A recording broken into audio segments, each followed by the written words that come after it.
Welcome back to Enhancing Self Efficacy, Unit 1, Part 13. This is the last part of Unit 1. So we are wrapping up our section on motivation and co-occurring disorders. This is still part of the Quickstart Guide for Recovery from Addiction and Co-occurring Disorders by Dr. Dawn-Elise Snipes. Remember that efficacy is our confidence.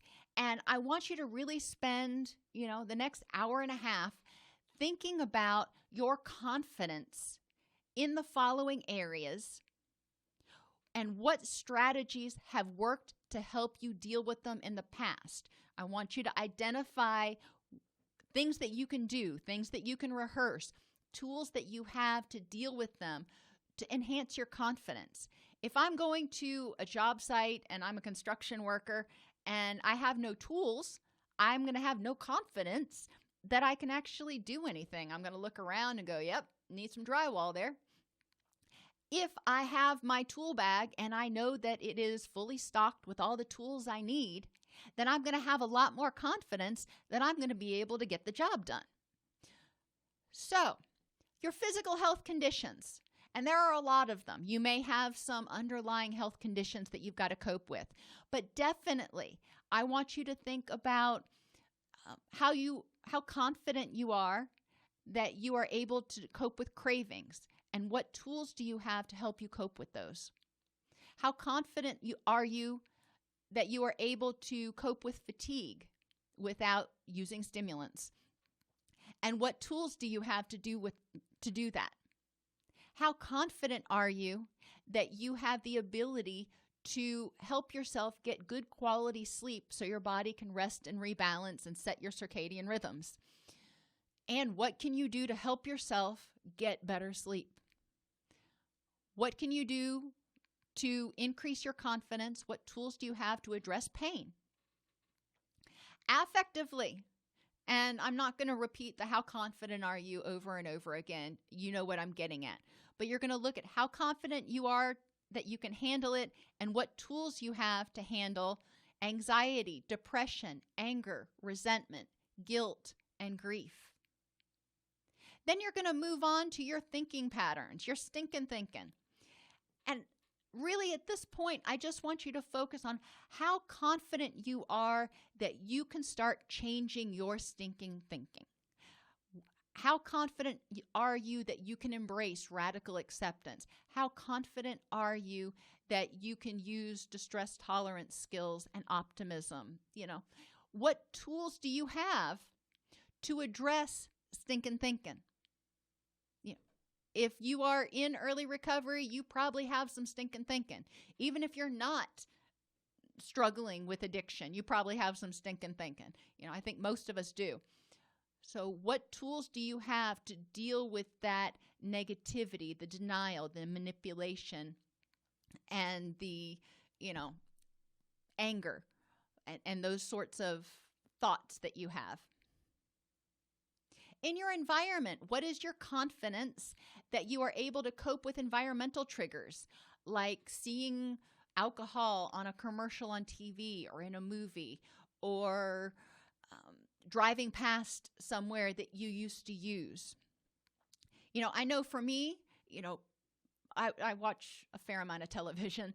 So television actually can be a huge trigger, and knowing how to cope with that. When I see something that is triggering on the television, how can I cope with that so that craving doesn't become a behavior?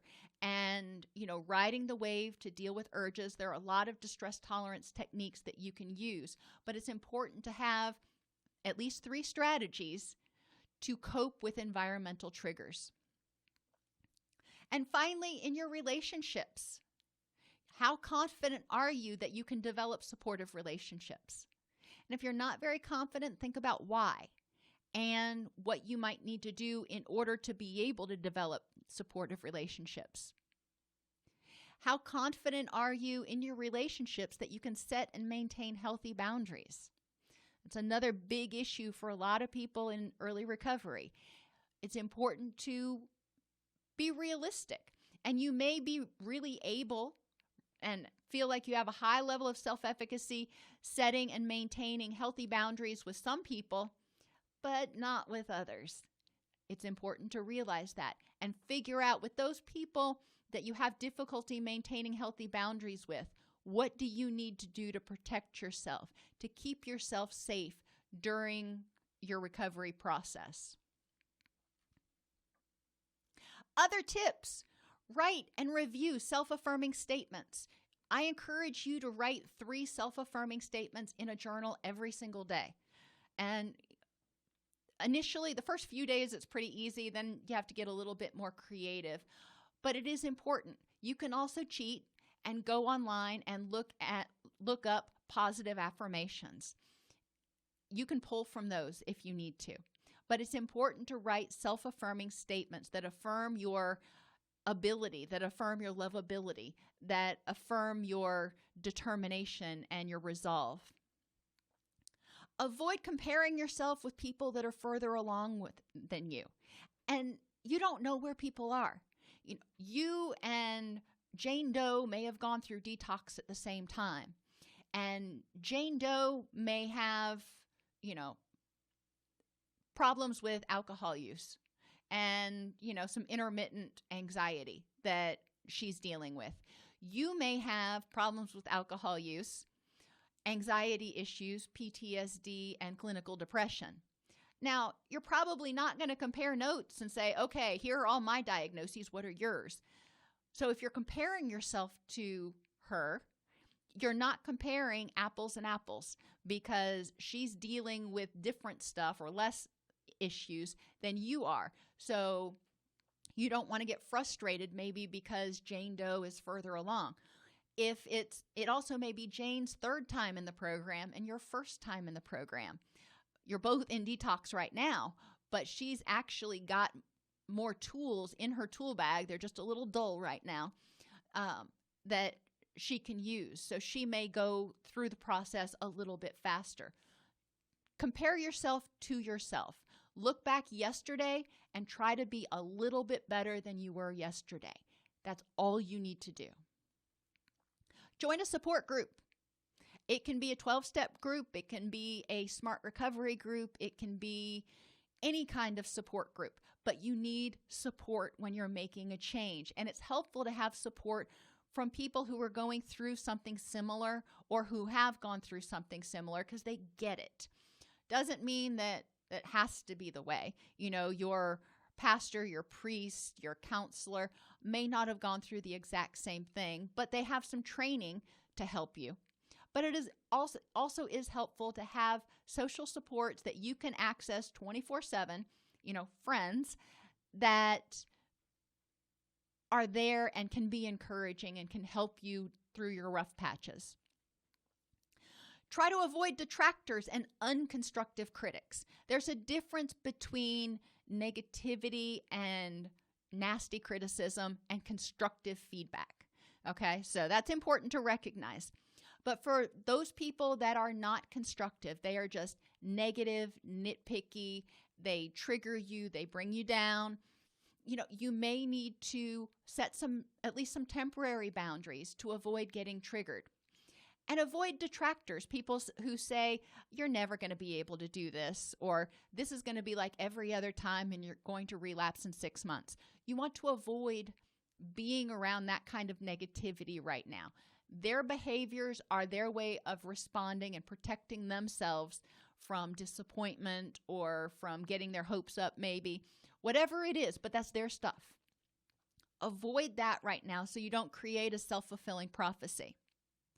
Get a coach or a sponsor, somebody that you can rely on, that is out there with you. Your counselor, you see that person maybe 1 hour a week or at most 3 hours a day. There are many, many other hours in the day and many other days in the week. So it's important to make sure that there is somebody that you can call 24/7.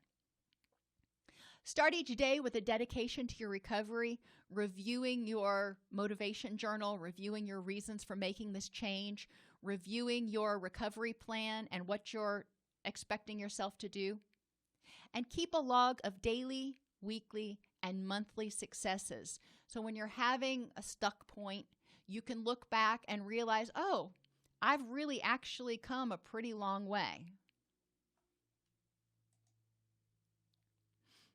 What you really want to do is increase your confidence from I'm afraid I won't do it to I will do it and getting it done.